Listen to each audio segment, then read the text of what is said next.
अस्सलाम वालेकुम सर, जी कैसे हैं हम फाइन। सर, आज जो हम डिस्कशन करेंगे उसका ताल्लुक जनरल कम्युनिटी के प्रॉब्लम से भी है और more of our clinical practice.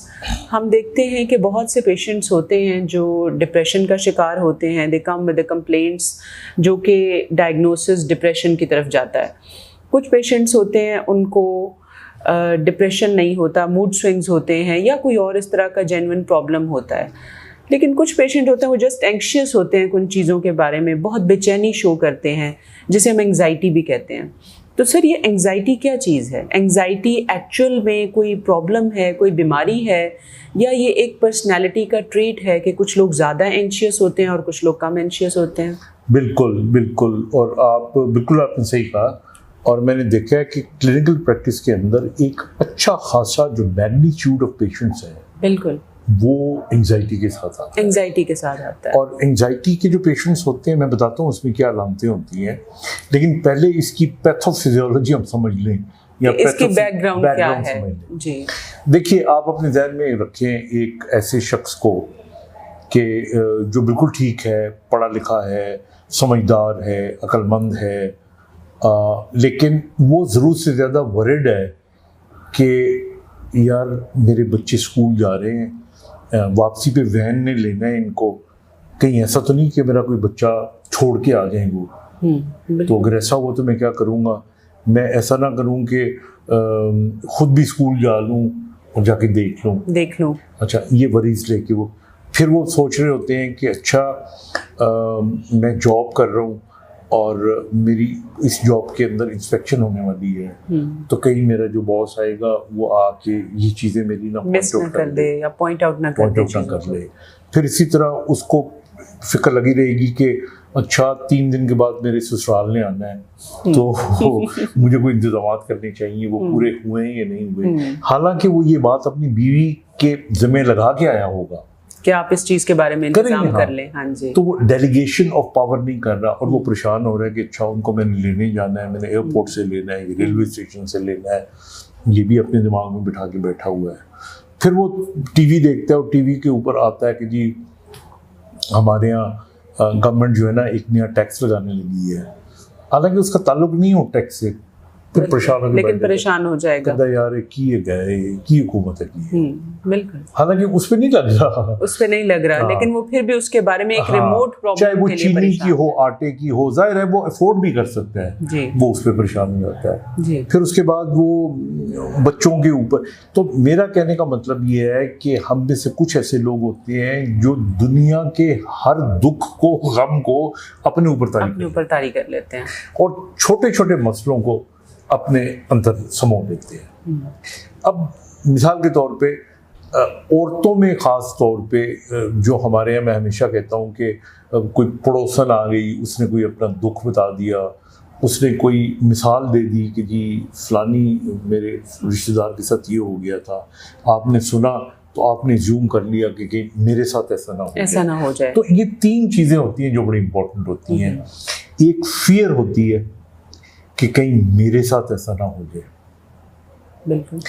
एक होता है कि मैं कर पाऊंगा कि नहीं कर पाऊंगा, और तीसरा होता है कि बहुत सारे मसलों को मैंने एब्जॉर्ब कर लिया।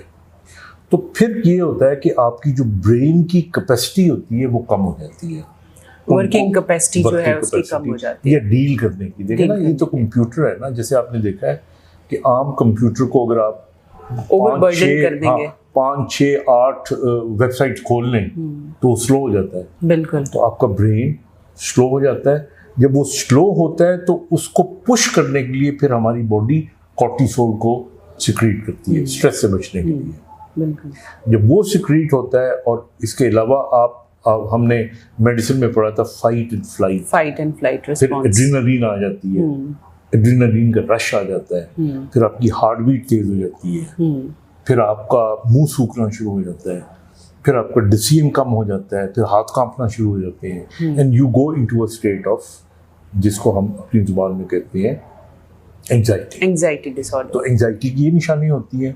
तो हमारे यहाँ हम GAD कहते हैं, जनरलाइज्ड और जनरल एंग्जाइटी डिसऑर्डर।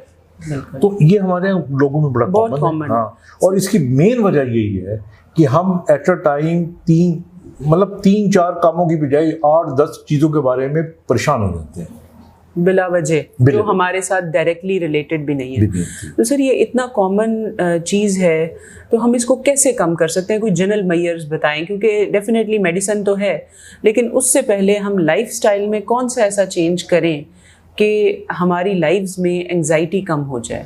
बिल्कुल, आई थिंक इसके अंदर 2 बातें समझने वाली हैं। पहली बात तो समझने वाली ये है कि जिन लोगों को एंजाइटी होती है उन लोगों के अंदर 3-4 जो है ना निशानियां आ जाती हैं।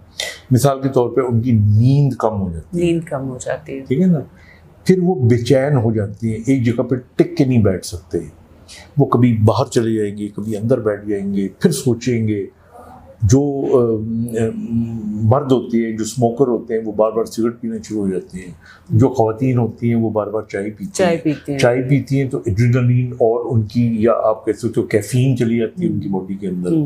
तो ये एक ना विशियस सर्कल स्टार्ट हो जाता है। बिल्कुल। तो इसलिए पहली बात तो ये है कि ऐसे तमाम लोग जो एंजाइटी के पेशेंट्स होते हैं उनको नींद अपनी पूरी करनी चाहिए, भले उस नींद के लिए उनको दवाई लेनी पड़े। और अगर वो दवाई नहीं लेना चाहते तो फिर सेकंड ऑप्शन ये होता है कि खूब एक्सरसाइज करें ताकि थके और उस थकने के बाद फिर जो नींद आएगी वो पुरसुकून होगी और वो रियल नींद होगी। तीसरी चीज ये है कि इन लोगों को बहुत ज्यादा स्पाइसी फूड नहीं खाना चाहिए, क्योंकि स्पाइसी फूड आप खाएंगे तो इससे आपको एसिडिटी होती है और वो भी आपको टैकिकार्डिया कर सकती है, दिल की धड़कन तेज कर सकती है। उससे बचना चाहिए। पानी का ज़्यादा इस्तेमाल करना चाहिए।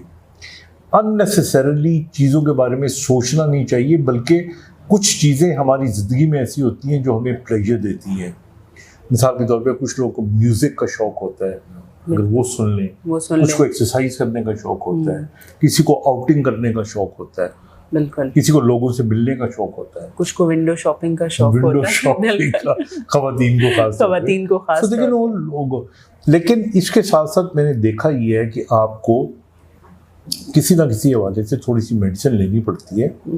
और मेरे जो पेशेंट्स आते हैं एंजाइटी के, उनके अंदर मैं अगर मेडिसिन देता हूँ उनको तो फिर मैं टेपर ऑफ करता हूँ, उसको आहिस्ता आहिस्ता डोज को कम करते हैं। ऐसा नहीं है कि सारी उम्र के लिए वो दवाई खाते रहे, बिकॉज ये तो कोई इलाज ना हो ना कि आपने।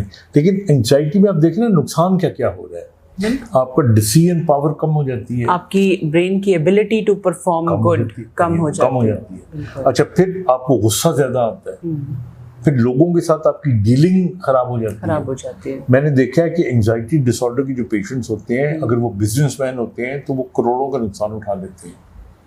अगर वो सेल्समैन होते हैं तो उनके जो ग्राहक होते हैं वो भाग जाते हैं छोटी सी बात के ऊपर। इवन एज अ डॉक्टर मैंने देखा है, बात हमारे पेशेंट आते हैं और वो एंजाइटी डिसऑर्डर के साथ होते हैं, वो लंबी बात करना चाहते हैं, वो ज्यादा देर बोलना चाहते हैं कि उनको कोई सुने। तो मैं तो एज अ डॉक्टर जो एंजाइटी के पेशेंट्स आते हैं, I give them a free hand to talk. वो जितना बोलेंगे उनका उतना फ्रस्ट्रेशन कम होगा। इसी तरह मियाँ बीवी जो है, उनके अंदर अगर किसी एक को एंजाइटी है तो दूसरे को स्नब नहीं करना चाहिए, उसकी बात सुननी चाहिए। बिल्कुल। अगर वो औरत है तो वो जितनी बात करनी चाहती है उसको आप सुने।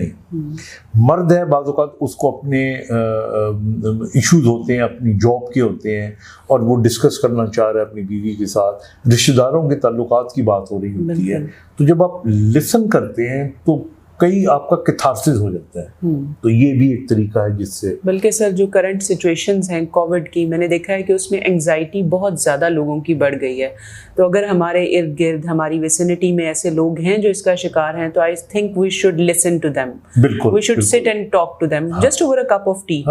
नहीं, जब आप बात करते हैं ना तो फिर आपका जो कैथार्सिस होता है ना, तो वो बजाते खुद, देखिए ना, जब कैथार्सिस होगा तो हमारे ब्रेन में काफी न्यूरोट्रांसमीटर्स जो दवाइयों के जरिए हमने लेने होते हैं वो वैसे ही रिलीज हो जाते हैं। और फिर हंसना सीखें, मुस्कुराना सीखें, खुश रहना सीखें और आपको जो मिल गया उस पे खुश हों, जो नहीं मिला आप समझे वो आपका था ही नहीं। और बाज़ औक़ात आपकी कुछ ख्वाहिशात होती हैं दबी हुई, जो पूरी नहीं हो सकती, पूरी नहीं हो पाती जी। और अगर ना भी पूरी हो तो आप जो पूरी हो रही है उन पे तो उन पे शुक्र अदा करें और खुश रहें।